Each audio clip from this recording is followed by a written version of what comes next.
অপমান করলে আল্লাহর আরশ কাছে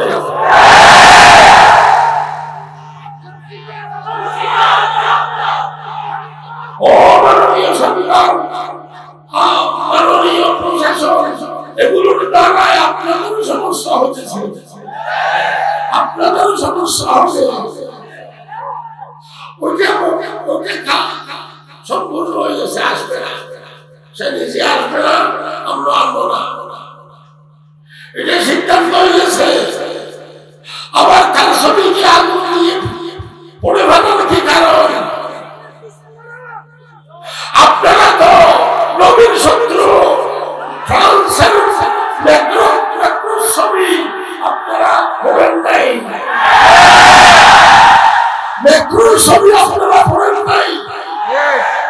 একজন আলমী মহান কোরআন শাইখুল হাদিসের ছবিকে আগুন দিয়ে পুড়িয়েছেন। কিছু চিটাগাং, চট্টগ্রামে কিছু টাকা এবং ওনার ছবিতে এক মেয়েরা কি ছেলে ছবি দিছে, মুখের ভিতরে ওই মেয়েরা কি ছেলে ফসলা করতেছে। মামুনুল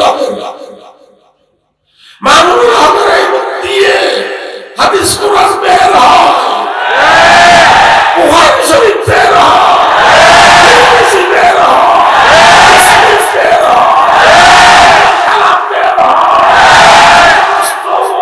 কুচক্করি মহল তার মুখে ফসলা করবে, ও আল্লাহ তাদের উপর গজব নাযিল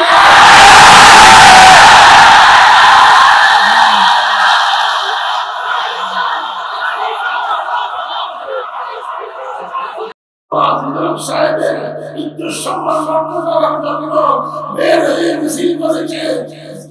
ওদেরকে যে গ্রেফতার করা হলো, এই গ্রেফতারকৃত ছাত্রদেরকে 24 ঘন্টার ভিতরে ছেড়ে দিতে হবে।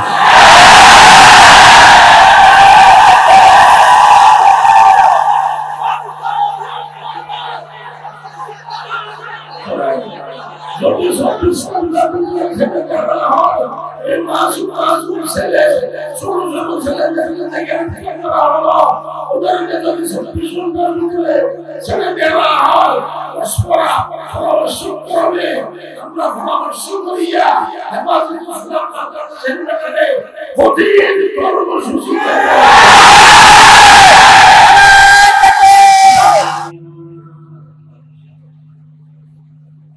সাল্লাল্লাহু আলাইহি ওয়া সাল্লাম।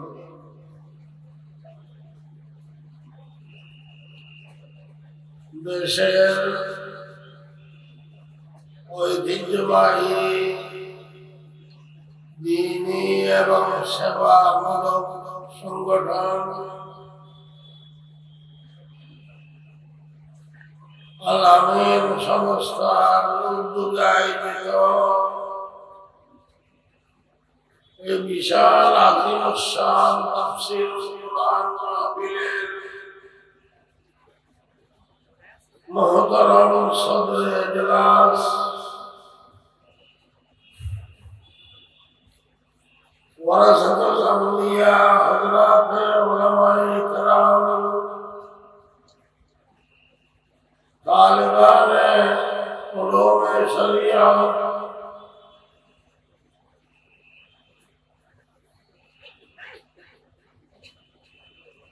দেশের এলাকার সুধীমণ্ডলী, জ্ঞানী গুণী ভাই বন্ধুরা, পর্দার আড়ালে সম্মানিত মা ও বোনেরা, হাটহাজারী বাজারের ব্যবসায়ী মহল, আইন শৃঙ্খলা বাহিনী, গোয়েন্দা সংস্থা এবং আমার প্রিয় সাংবাদিক ভাইরা সহ এই বিশাল তাফসীরুল কুরআন মাহফিলের মুহতারাম হাজরাত মজলিস,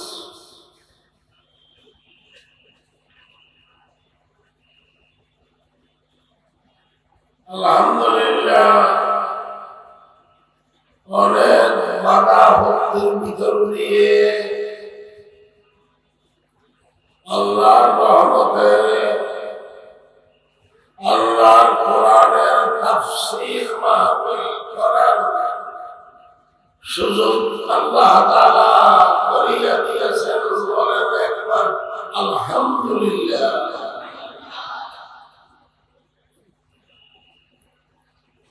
এটাই কথার প্রমাণ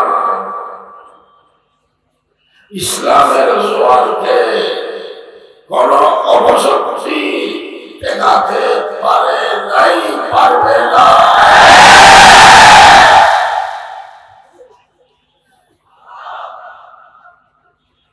बातिल से दबने वाले नया सवा नहीं है, सुबान भर चुका है तो इम्तिहान, सुबान कर चुका है तो इम्तिहान।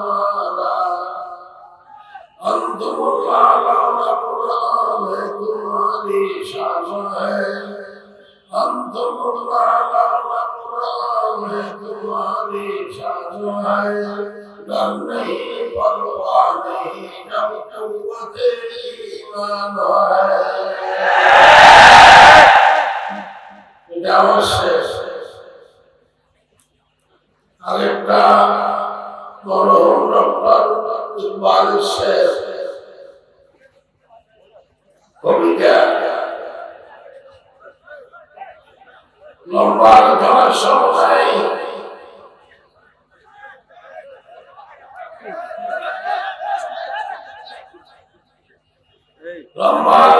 সময় সংক্ষেপে দুই একটি কথা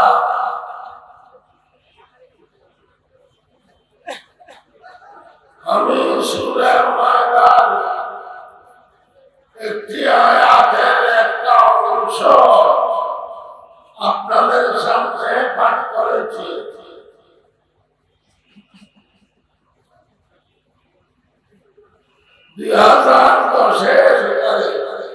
কেবল 10 হিজরি সংসদ মায়ে জিলহজে আরফাতের মাঠে আরফার হাজার হাজার সাহাবায়ে কেরামের মজমায় জুমাবারে বাদে আসর আল্লাহ তাআলা এই আয়াত নাযিল করেছেন আল্লাহর রাসূলের উপর।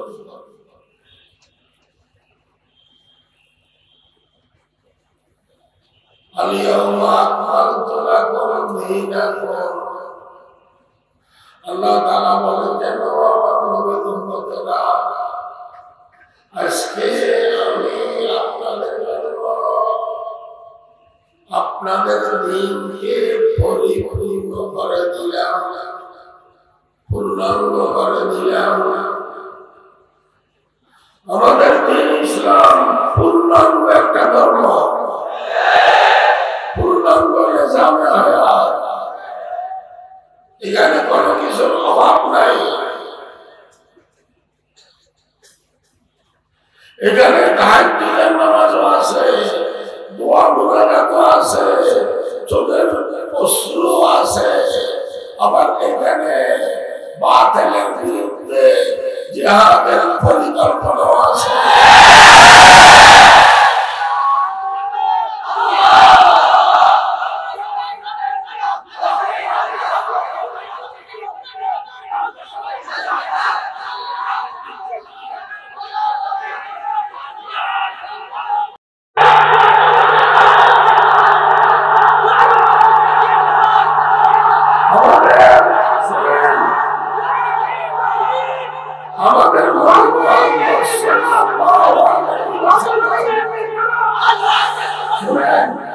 আমাদের নবী মুহাম্মদ সাল্লাল্লাহু আলাইহি ওয়াসাল্লামের সব তরিকা সুন্নাত হিজরি সন 8 ফতে মক্কার সময় আমাদের নবী মক্কা শরীফ প্রবেশ করেছেন।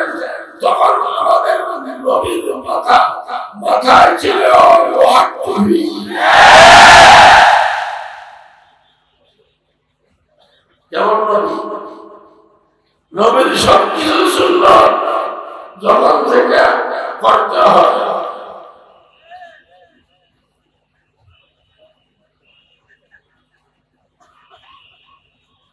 আমরা জাতি হিসাবে কি আমাদের ধর্মের নাম কি আমাদের প্রিয় নবীর নাম কি আমাদের সংবিধান কি আল কোরআন আমাদের প্রভুকে আল্লাহ আল্লাহ সবচেয়ে বেশি প্রিয় নাম আল্লাহ অথবা সবচেয়ে বেশি প্রিয় নাম মুহাম্মদ সাল্লাল্লাহু আলাইহি ওয়াসাল্লাম।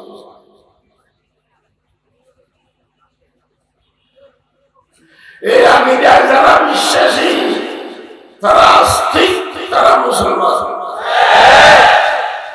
আর যারা এই আকীদা মানে না তারা নাস্তিক বেঈমান কাফের।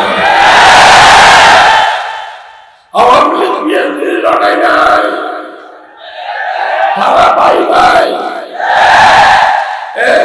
দেশের মানুষ আমরা ভাই ভাই আমাদের আবহাওয়ায়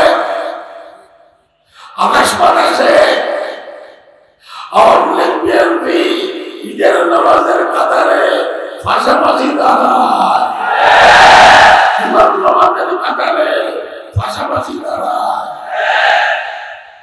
আওয়ামী লীগ বিএনপি এর মাঝখানে আত্মীয়তার সম্পর্ক আছে কি সব পাইবে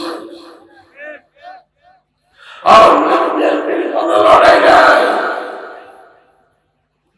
বর্তমান বাংলাদেশ সহ সারা ওয়ার্ল্ডে কঠিন লড়াই চলতেছে আস্তিক আর নাস্তিকের।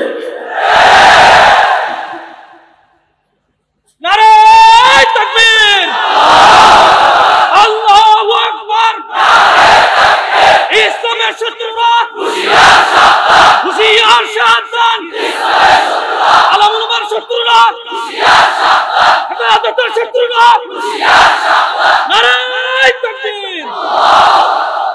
আস্তিক আর নাস্তিকের লড়াই কঠিন লড়াই কঠিন তুফান। এই লড়াইতে আমরা যারা আল্লাহর নবীর উম্মত আল্লাহর বান্দা খাঁটি মুসলমান আস্তিক আমাদের কর্তব্য হলো যে সমস্ত নাস্তিক আছে ওদের খবর রচনা করতে হবে। এই লড়াইতে ইনশাআল্লাহ আমাদের উপর আল্লাহর রহমত নাযিল হবে নাস্তিকদের উপর আল্লাহর গজব নাযিল হবে। এই নারী শক্তি নিয়ে আমরা আগে বাড়বো।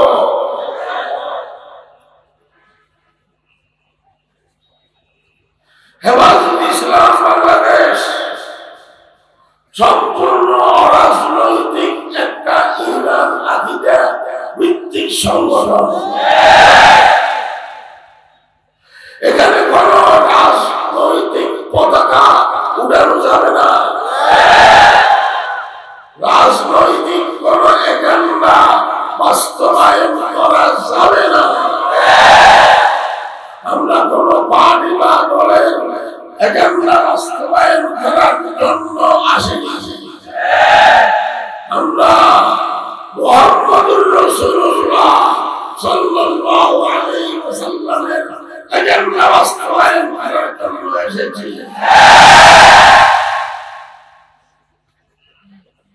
কথা পরিষ্কার। আমাদের কোন ভূমিকা সরকারের বিরুদ্ধে নাই, দেশের বিরুদ্ধে নাই, কোন পার্টি বা দলের বিরুদ্ধে নাই, হেফাজতের কোন ভূমিকা। বরং যারা রাসূলের শত্রু, যারা আল্লাহর দুশমন,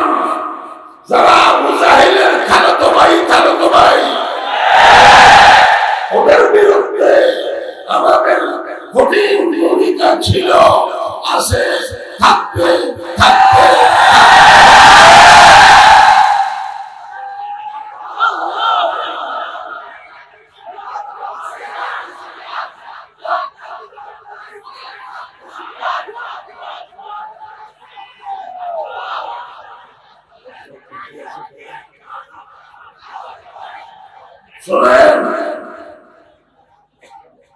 আবু জাহেলের কথা আসবে।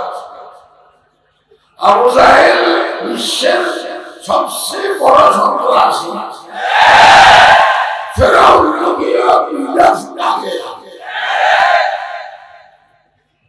ঘটনা বলার তো সময় হযরত সুমাইয়া রাদিয়াল্লাহু তাআলা একজন মহিলা সাহাবী ছিলেন, কোন অপরাধ করে নাই, কোন দোষ করে নাই, শুধু আশহাদু আল্লা ইলাহা ইল্লাল্লাহু ওয়া আশহাদু আন্না মুহাম্মাদান আবদুহু ওয়া রাসূলুহু কালিমায়ে শাহাদাত পড়িয়া মুসলমান হয়েছে, ঈমান কবুল করেছে। সে কারণে সুমাইয়া কেন ঈমান কবুল করলো, কেন হক কথা বললো, কেন ইসলামের কথা বললো? বিশ্বের সবচেয়ে বড় সন্ত্রাসী আবু জাহেল সুমাইয়াকে গ্রেফতার করলো। দেখতেছেন না, এখনো হক কথা বললে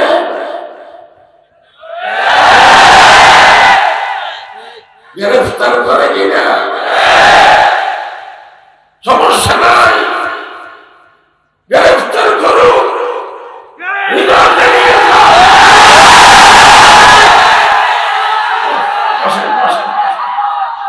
গ্রেফতার করুন, রিমান্ডে নিয়ে যান, ফাঁসির কাস্টে ঝুলাই দিও। আমাদের হক কথা বলতে হবে, চুল পরিমাণ আমরা পিছপা হব না।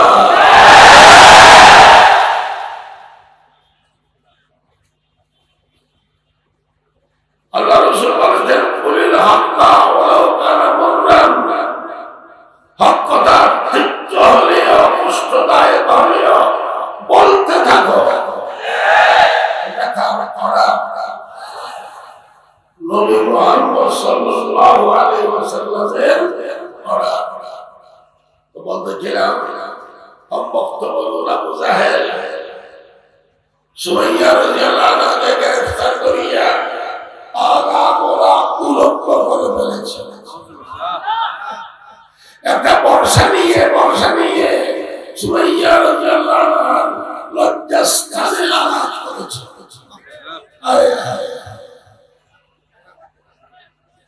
একটা বর্ষা নিয়ে যদি একজন মহিলার লজ্জাস্থানে আঘাত করে, সে মহিলা কি বাঁচতে পারে? শাহাদাত বরণ করেছে। আউয়ালু শাহীদাতিন ফিল ইসলাম, সর্বপ্রথম মহিলা শহীদ ইসলাম ধর্মে হযরত সুমাইয়া রাদিয়াল্লাহু তাআলা।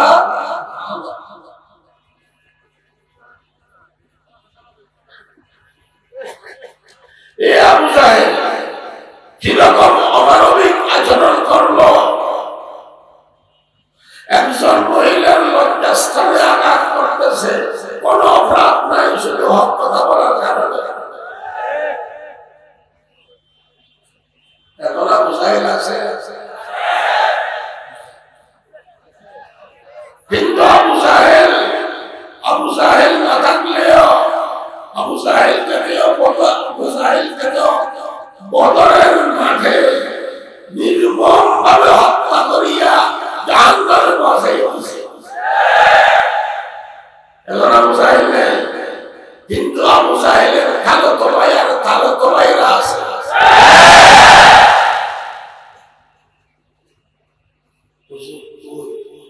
একজন হলেও দেখাইয়া দেন না আবু জাহেলের খালাতো ভাই।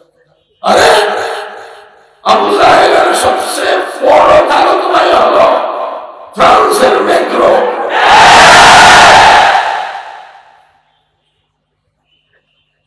এই ফ্রান্সের ম্যাক্রো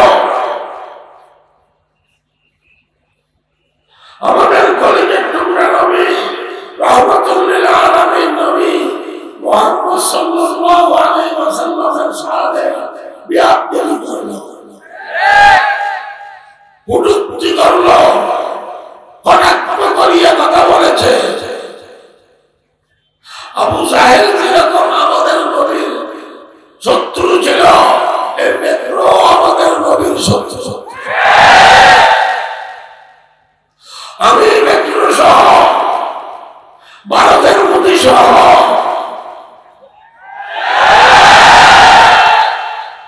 ভারতের মোদী আমাদের মসজিদকে বানিয়ে মন্দির বানাইছে, আল্লাহর ঘরকে বানিয়ে মূর্তির ঘর বানাইছে। এটা সহ্য করা যাবে না।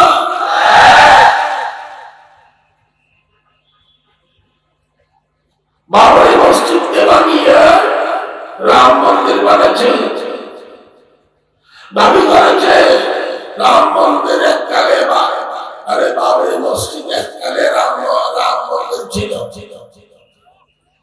এটা তথ্য নেওয়া হয়েছে, কোন দলিল নাই, প্রমাণ নাই। বাবরি মসজিদ যে এককালে কি ছিল, রাম মন্দির ছিল, কোন দলিল প্রমাণ নাই। কথা তো বলার সময় বেশি। বাবরি মসজিদ মোগল আমল থেকে ছিল। মোগল আমলের সমস্ত রাষ্ট্রপ্রধানরা বাবরি মসজিদকে মসজিদ হিসাবে মেনে নিয়েছে। অথবা রাষ্ট্র হিন্দু রাজত্ব, হিন্দুদের ধর্মগুরু বড় নেতা মহাত্মা গান্ধী বাবরি মসজিদকে মসজিদ হিসাবে মেনে নিয়েছে। জওহরলাল নেহরু হিন্দুদের বড় নেতা বাবরি মসজিদকে মসজিদ হিসাবে মেনে নিয়েছে। এবং আরো অনেক হিন্দুরা বাবরি মসজিদকে মসজিদ হিসাবে মেনে নিয়েছে। কিন্তু এই খসাই বুঝিয়ে এসে কিছু উগ্রপন্থী হিন্দুদের পরামর্শ নিয়ে বাবরি মসজিদকে রাম মন্দির বানানো হয়েছে।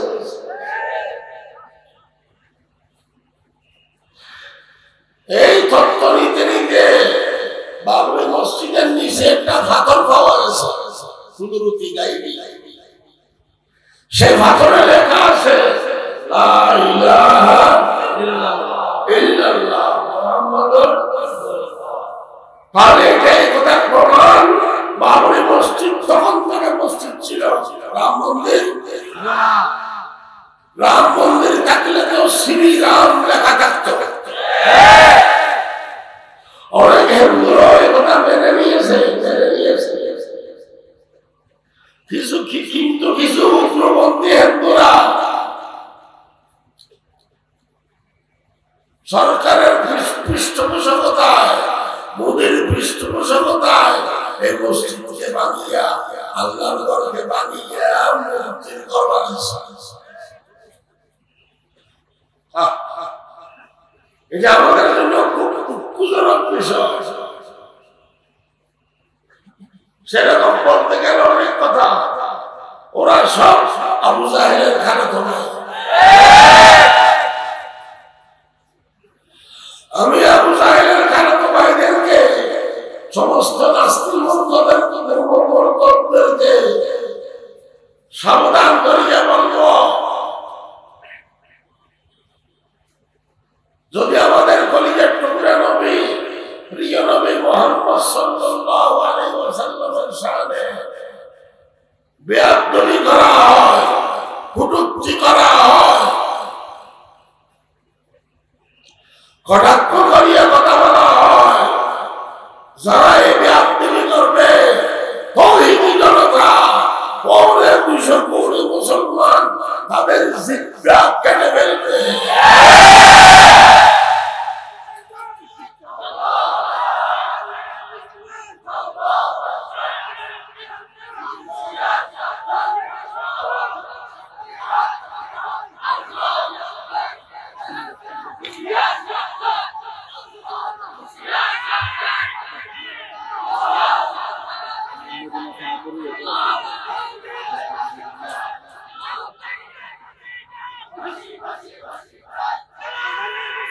বর্তমান ভারতের দালালেরা সর্বদাই মুসলমান বিশ্বনবীর অপমান করতে পারে না কি বিশ্বনবীর অপমান সর্বদাই মুসলমান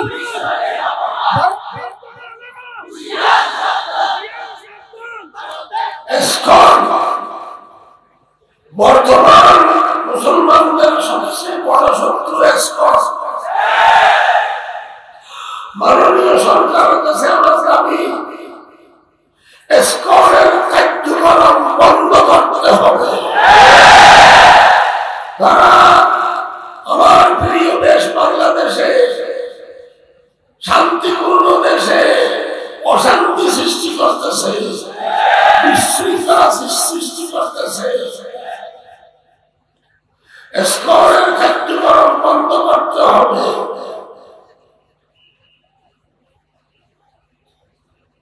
আমাদের মাননীয় প্রধানমন্ত্রী সত্য কথা বলেছে, সে কথায় আমরা সকলে মাননীয় প্রধানমন্ত্রীর সাথে আছি।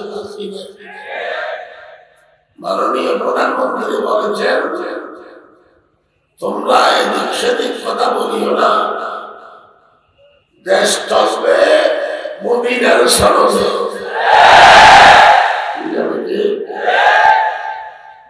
দেশ চলবে এই কথায় আমরা মাননীয় প্রধানমন্ত্রীর সাথে আসি একমত। আমাদের কথা সেটা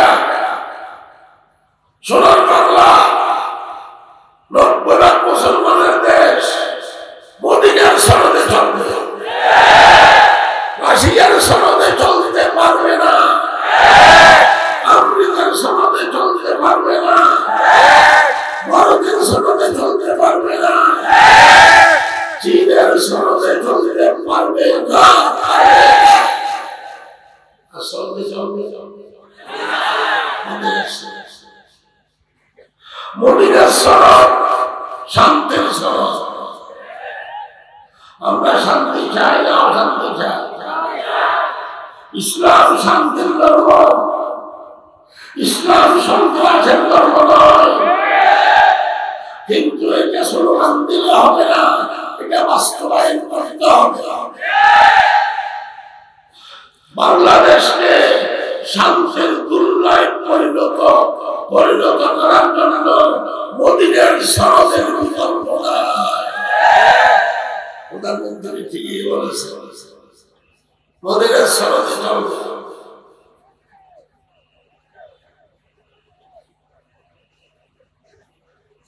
মদিনার সনদে যদি চলে, এই সোনার বাংলার জমিনে কোন ইসলাম বিরোধী কার্যক্রম হতে পারবে না, পারবে না।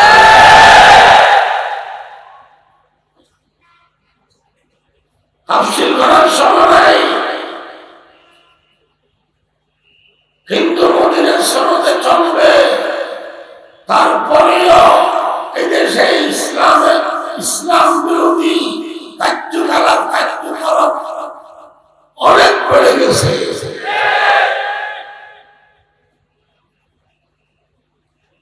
মাননীয় প্রধানমন্ত্রী, মাননীয় সরকার, আমরা আপনার দুশ্মন নই, আমরা আপনার দুশ্মন নই।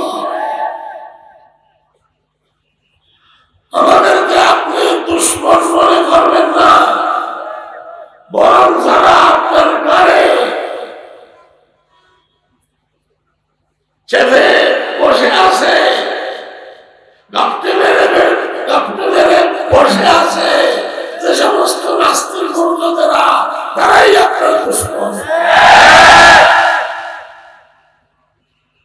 আপনার আব্বা কি, আমরা ওনাকে শ্রদ্ধা করি, বঙ্গবন্ধু শেখ মুজিব রহমতুল্লাহ,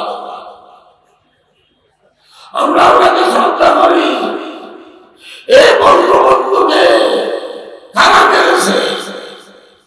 হাটাজারি মাদ্রাসার মহতম সাহেব, ফটিয়ার মহতম সাহেব, কোন বিশ্বাস, কোন মাদ্রাসার ছাত্র,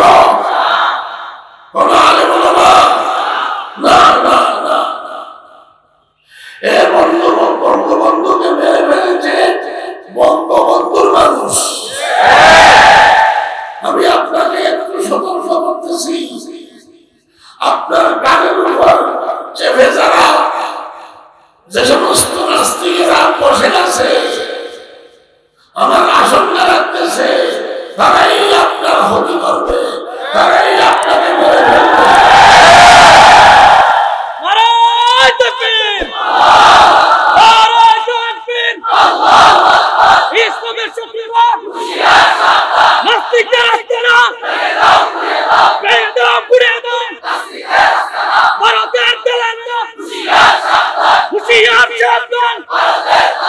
বিশ্বের মুসলিম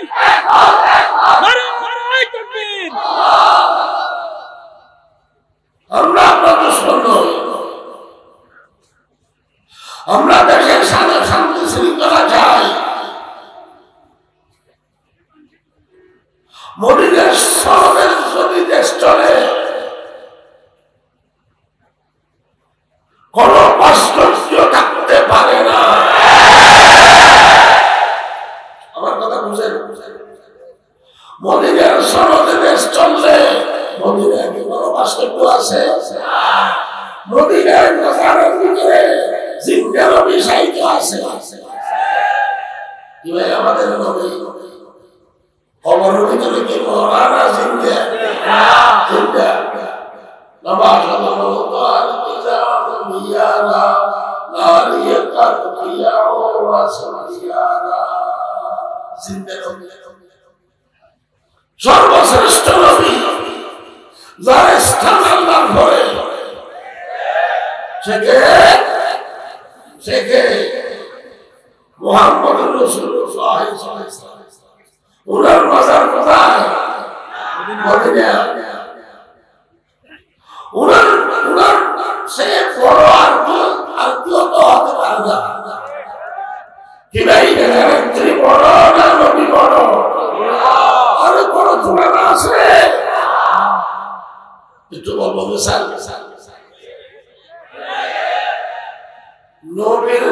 নবী কত বড়? নবীর নাম না বললে নামাজ হয় না। আসসালামু আলাইকা আইয়ুহান নাবিয়্যু, নবীর নাম না বললে নামাজ হয় না। কিন্তু নেতা নেত্রীদের নাম বললে নামাজ হয় না। নামাজকে পড়াতে হয়। সামনে এখন কি বলবেন? এশারের নামাজে যদি আপনারা আসসালামু আলাইকা আইয়ুহান নবিয়্যুর পরিবর্তে বলেন আসসালামু আলাইকা আইয়ুহাস শাইখ হাসিনা, নামাজ হবে? নামাজ দৌড়াতে হবে। আসসালামু আলাইকা আইয়ুহাল খানাজিয়া, নামাজ হবে? নামাজ হবে না। আসসালামু আলাইকা আইয়ুহাস শাইখ মুর্শিদ ইরশাদ জিয়া, নামাজ হবে? আরে নামাজ তো যাবে। আমার মনে হয় হুজুর চলে যাবে না। তাকে পীরের নাম বললে নামাজ হয় না। নবীর নাম না বললে জমিন আকাশ পেশ করে। কোথায় মুহাম্মদ রাসূলুল্লাহ নবী? কোথায় নেতা? আমরা বঙ্গবন্ধু শেখ মুজিবকে অন্তর থেকে ভালোবাসি, কিন্তু বঙ্গবন্ধু শেখ মুজিব কি আমাদের মুহাম্মদ রাসূলুল্লাহর কাছে দাঁড়িয়ে যেতে পারবে?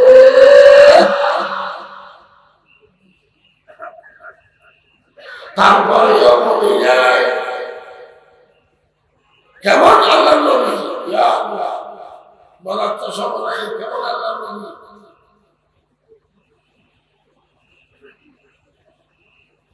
আমাদের নবী কবরের ভিতরে মরজফি হায়াত হিসাবে জিন্দা ওয়াফা কিতাবে আছে। নবী মুহাম্মদের শরীরের সাথে যে পাথর লাগা আছে, লেগে আছে, সেই পাথরের দাম আল্লাহর আরশ থেকে বেশি। আদম का इस्तेज़ा से बाज़ार शना कर नफस पर दमिया याद जुनाई दो आयसी तीजा কেমন বলে হযরত জিবরাইল ফেরেশতা অনেক বড় নয় না ছোট অনেক বড় কিন্তু আমাদের নবীর মর্যাদা জিবরাইল ফেরেশতা থেকে অনেক বেশি আসমায়ে বারাকাতি আসমায়ে নিসা বুজরা জাহান সে মায়ে ইসমায়ে বুজরি সে নবীর কোন ভাষণ আছে আমি কোন নেতার কথা বলবো না কোন দলের নাম বলবো না আমি শুধু শরীয়তের মশালা বলতেছি শরীয়তের বিধান হলো শরীয়তের ভাষ্য নাই সে কারণে নবী মুহাম্মদের ভাষ্য নাই মদিনার সনদে দেশ চলবে প্রধানমন্ত্রীকে মোবারকবাদ ধন্যবাদ কিন্তু মদিনার সনদে যদি দেশ চলে ইসলাম বিরোধী কোন কাজ হতে পারবে না ইনশাআল্লাহ প্রধানমন্ত্রী দেবে না কারণ উনি নিজে ঘোষণা করেছেন নিজে বলেছেন মদিনার সনদে কি চলবে দেশ চলবে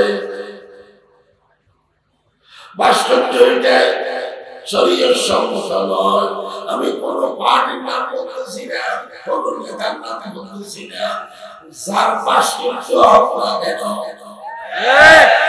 আমার আপনাকে চিনেন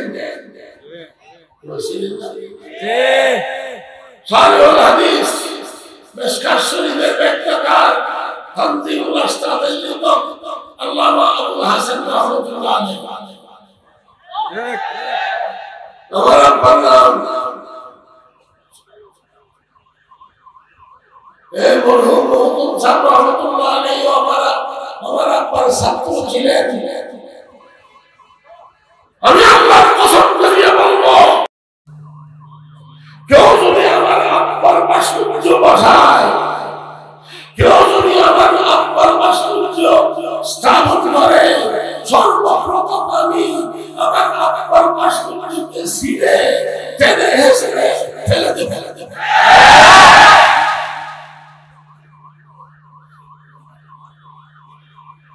আর কথা বলবো এতটুকু বলবো বেশি বলবো না কোন পার্টি বা দলের নেতার নাম বলবো না যে কোনো পার্টি যে কোনো দল ভাস্কর্য বসাবে আমার আব্বার ভাস্কর্য যদি স্থাপন করা হয় এটা শরীয়ত সম্মত হবে না টেনে হেসে ফেলে দেব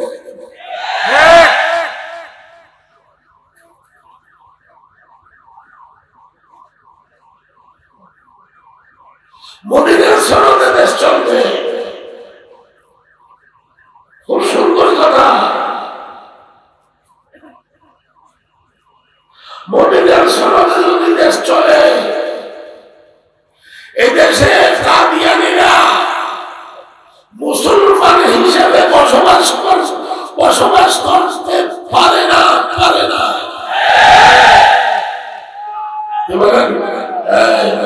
শরীফে কাদিয়ানী আছে মক্কায় কাদিয়ানী আছে অসংখ্য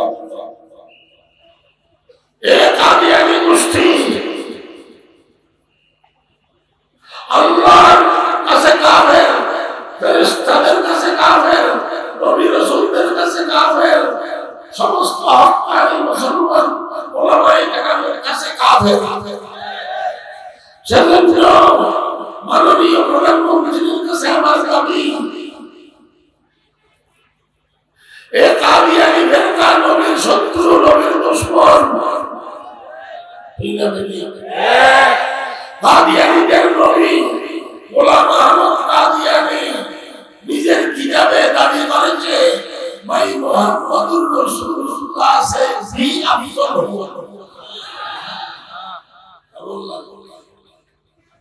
আমি নবী মুহাম্মদ থেকে উত্তম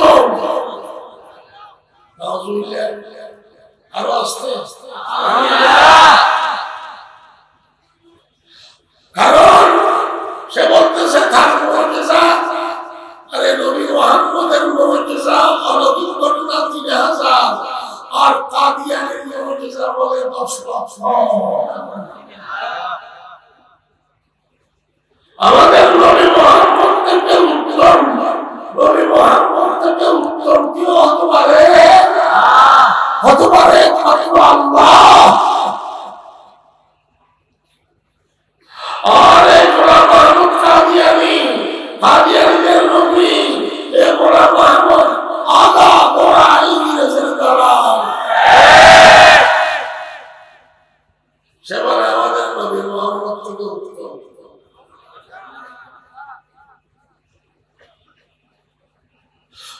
মদিনার সনদে দেশ চলবে ঠিক আছে, কিন্তু মদিনার নবীর যদি অপমান করা হয়, অবমাননা করা হয়, কুটুক্তি করিয়া কথা বলা হয়, তাহলে মদিনার সনদের দাবি হলো তাদের জিহ্বা কেটে ফেলতে হবে।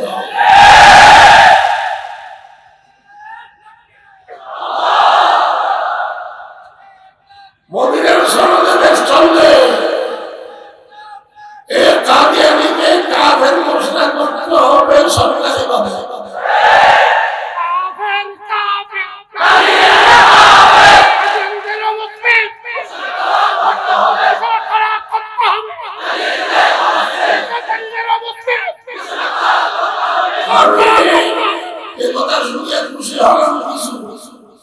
আমাদের মাননীয় প্রধানমন্ত্রী পিএম কাদিয়ানীকে মুসলমান মনে করে না, ব্যক্তিগতভাবে তার সাথে আমি একটু এড করবো। ব্যক্তিগতভাবে কাদিয়ানীকে কাফের মনে করলে হবে না, অমুসলিম মনে করলে হবে না, সরকারিভাবে, সাংবিধানিকভাবে, রাষ্ট্রীয়ভাবে কাদিয়ানীকে কাফের ঘোষণা করতে হবে।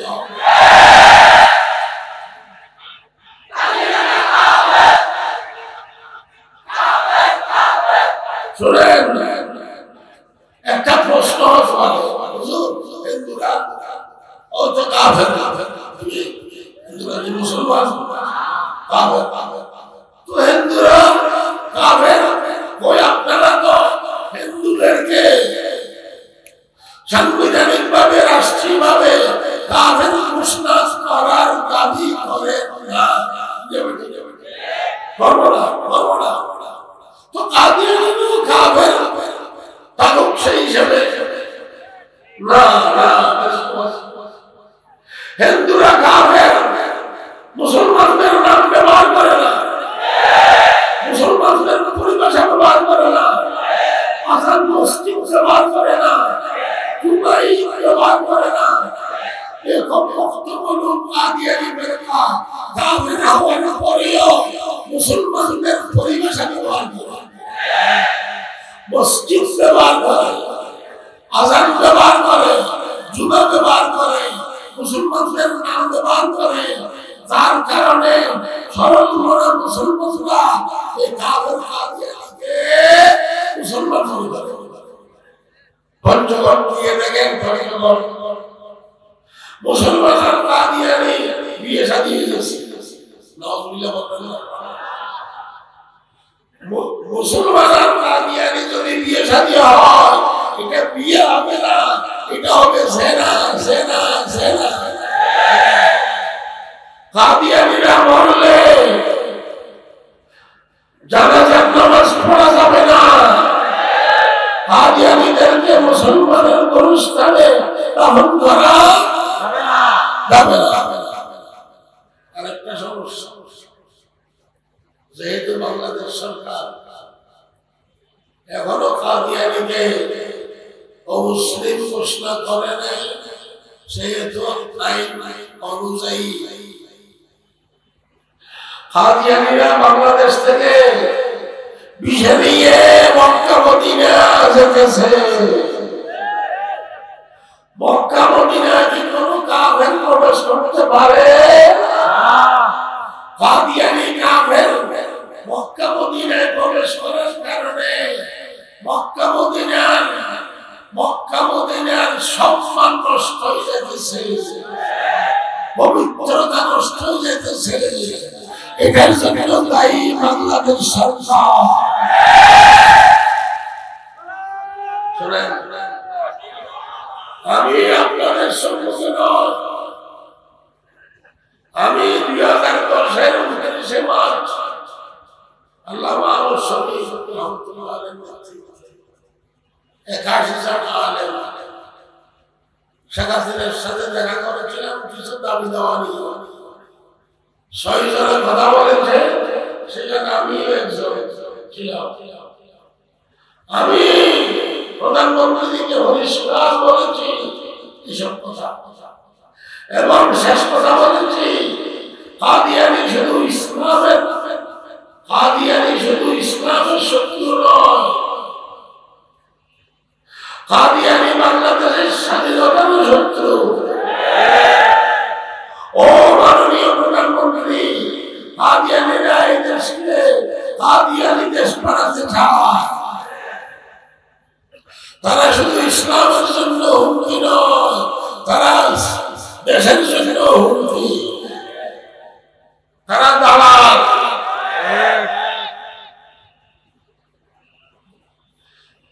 সুতরাং এই সমস্ত সমস্যার সমাধান হবে তখন যদি সরকারিভাবে সাংবিধানিকভাবে কাদিয়ানীতে ঘোষণা করা হয়।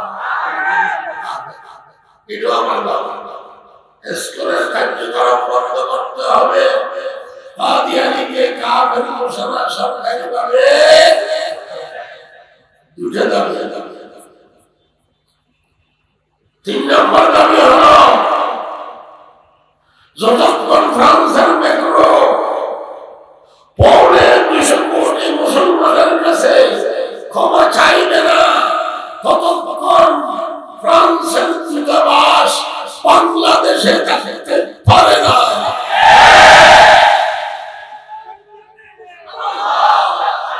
এই দূতাবাসকে বাহির করতে হবে, এই ফ্রান্সের লোককে বহিষ্কার করতে হবে, এবং আমরা ফ্রান্সের সমস্ত পণ্য বর্জন করতে হবে।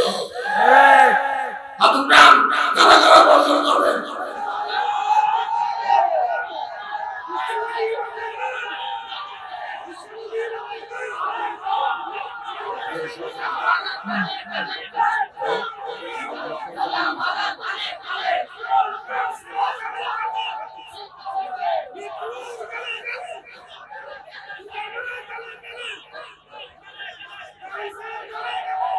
এবং আরেকটি দাবি, সংসদে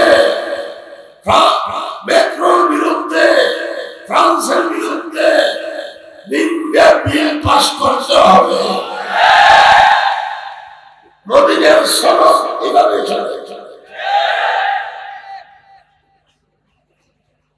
আজকে তাফসীরুল কোরআন মাহফিল থেকে এগুলো আমার দাবি চারটা হয়ে গেছে। আমার শেষ কথা, দুঃখজনক ভাবে বলতে হবে, আলেম ওলামারা ওয়ারাসাতুল আম্বিয়া, আর ওয়ারিস নবীর ওয়ারিস, নবীর উত্তরসূরি হক্কানি আলেমরা।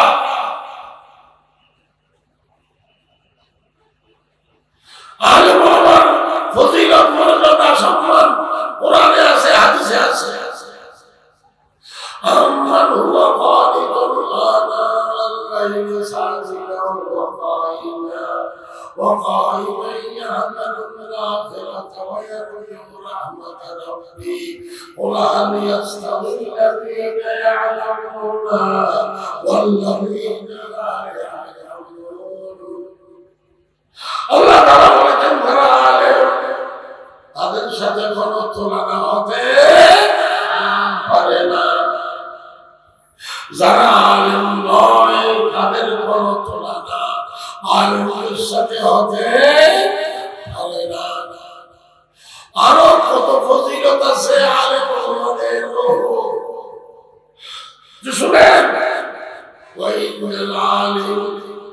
ইস্তাগফিরুল্লাহু মান ফিস সামাওয়াতি ওয়াল আরদি ওয়াল হিজার বিল মা।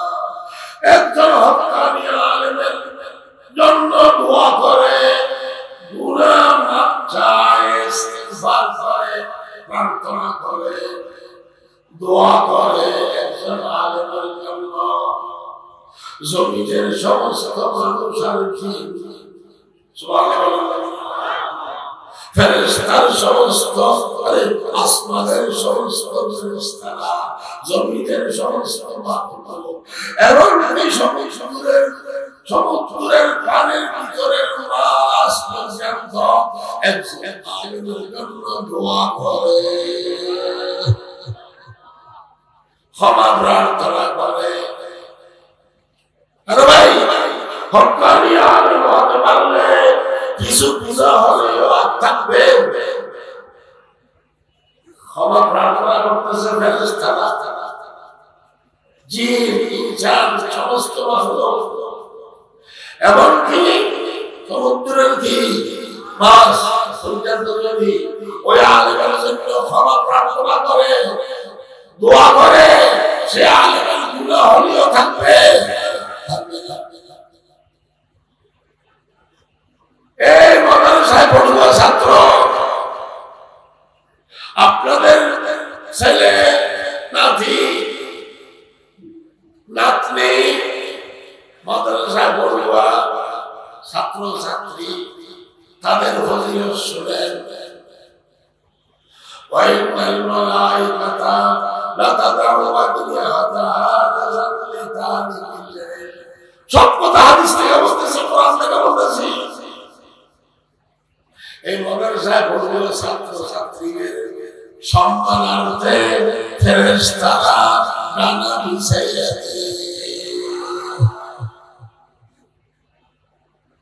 মাননীয় সরকার, মাননীয় প্রশাসন, আপনাদেরকে আমরা সম্মান করি, ইজ্জত করি।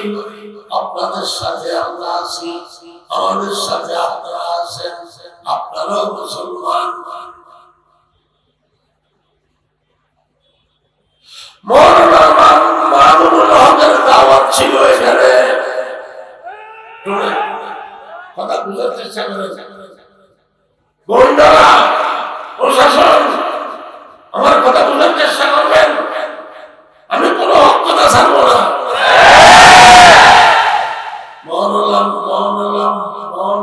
মামুনুল হক একজন আলেম, শাইখুল হাদিস।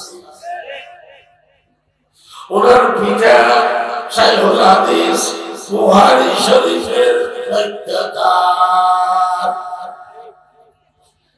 বাংলায় বুখারী শরীফের সরা করেছেন, ব্যাখ্যা করেছেন। হাজার হাজার মানুষ এই বুখারী শরীফ থেকে উপকৃত হইতেছে।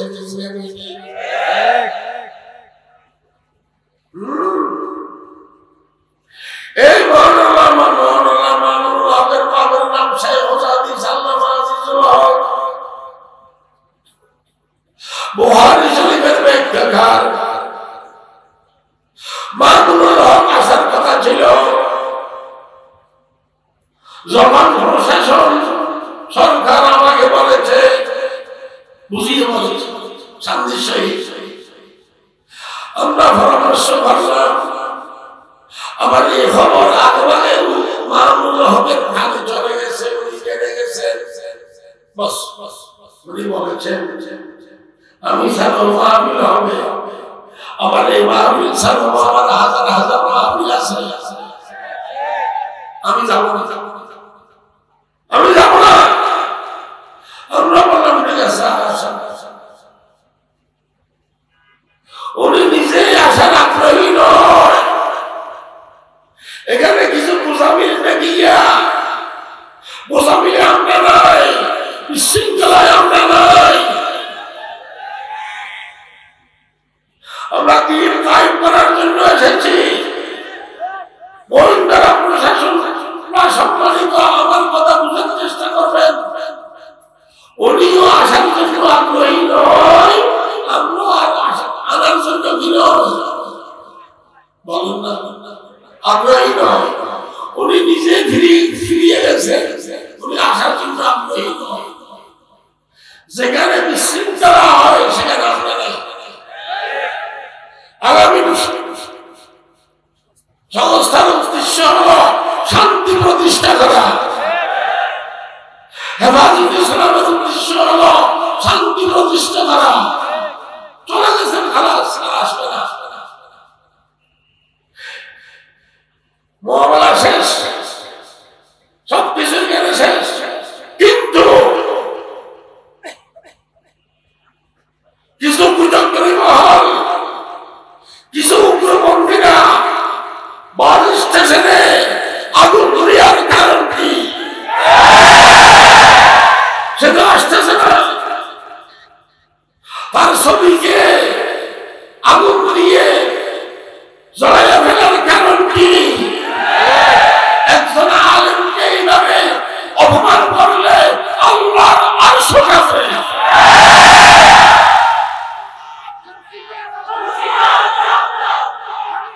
ও মাননীয় সরকার, মাননীয় প্রশাসন, এগুলোর দ্বারাই আপনাদের সমস্যা হচ্ছে, আপনাদের সমস্যা হবে।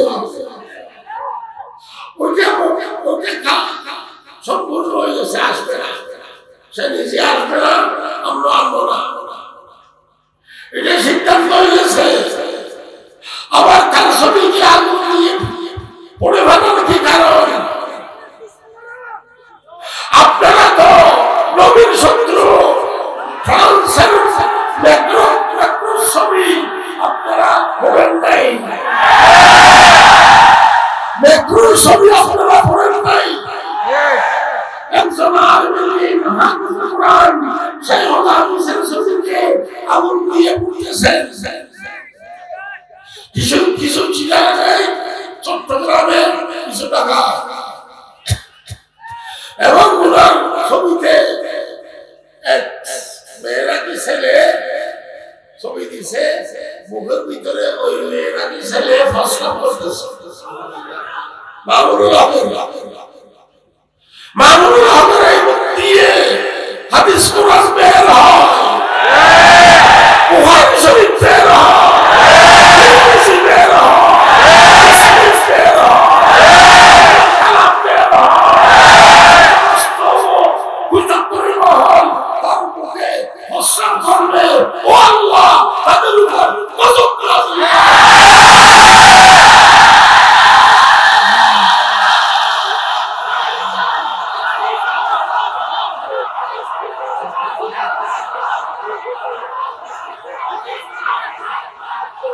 শোনেন,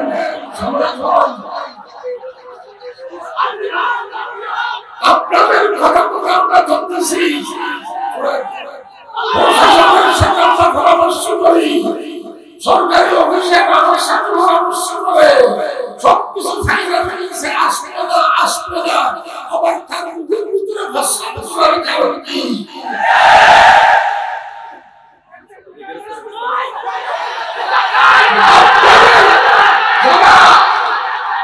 যারা তার মুখে ফসলা করেছে তাদের মুখে সিগারেট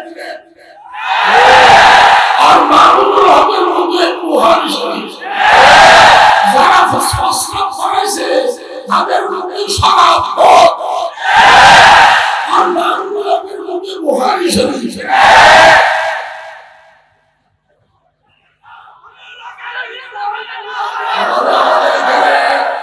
চট্টগ্রামে বলা হয় বোলার বাপ বেঙ্গমারিস, বোলার বাপ বেঙ্গমারিও না। আল্লাহ আছে কিনা? সিদ্ধান্ত হয়ে গেছে, আসবে না। এরপরে এই সমস্ত জুলুম নির্যাতন, এই সমস্ত অমানবিক আচরণ কেন করা হলো? আমি প্রশাসনের কাছে দাবি করব, যারা ঘরেছে তদন্ত করে বের করে তাদেরকে দৃষ্টান্তমূলক শাস্তি করেন।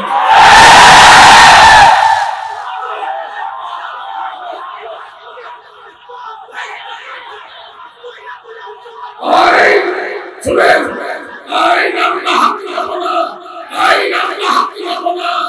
আইন থাকবে সরকারের কাছে, আইন থাকবে প্রশাসনের কাছে, তবে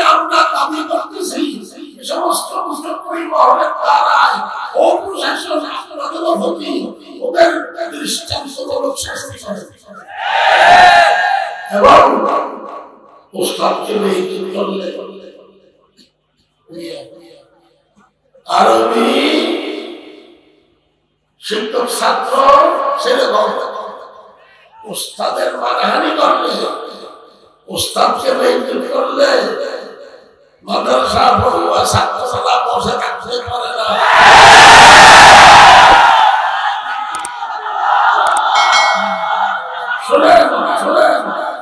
শোনেন, সেই হিসাবে এই মাদ্রাসা পড়ুয়া ছাত্ররা যখন উস্তাদের ভিতরে প্রস্রাব করাইতেছে এবং এই মানুষের আব্বা একজন আল্লাহর ওলি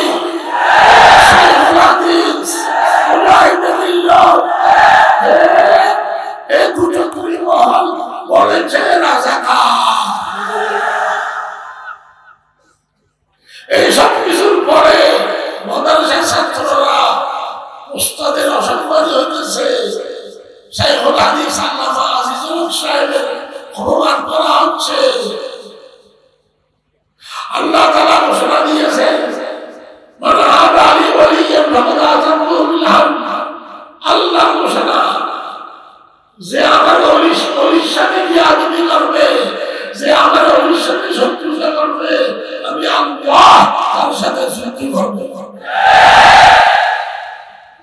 সেই সমস্ত কারণে এই ছোট ছোট কিছু ছাত্ররা মিছিল বের করেছে। করাটা স্বাভাবিক। এই সমস্ত ছাত্রদেরকে আবার গ্রেফতার করা হয়েছে। লম্বা কথা বলবো না, প্রশাসন সরকার আপনারা সবকিছু বুঝতেছেন। আমি আগেও বলেছি, আমাদের প্রধানমন্ত্রীর, আমরা প্রধানমন্ত্রীর শত্রু নই। এই সমস্ত কুচক্রী মহল, নাস্তিক মর্যাদারা, আলেম ওলামাদের দুশমনেরা আপনাদের আপনার গাড়ে চেপে বসে আছে। আপনাকে বদনাম দুর্নাম করার জন্য। আমার কথা শেষ। সমস্ত ছাত্ররা নিজের উস্তাদের আল্লামা আজিজুল হক সাহেবের ইজ্জত সম্মান রক্ষা করার জন্য বের হয়ে মিছিল করেছে। ওদেরকে যে গ্রেফতার করা হলো, এই গ্রেফতারকৃত ছাত্রদেরকে 24 ঘন্টার ভিতরে ছেড়ে দিতে হবে।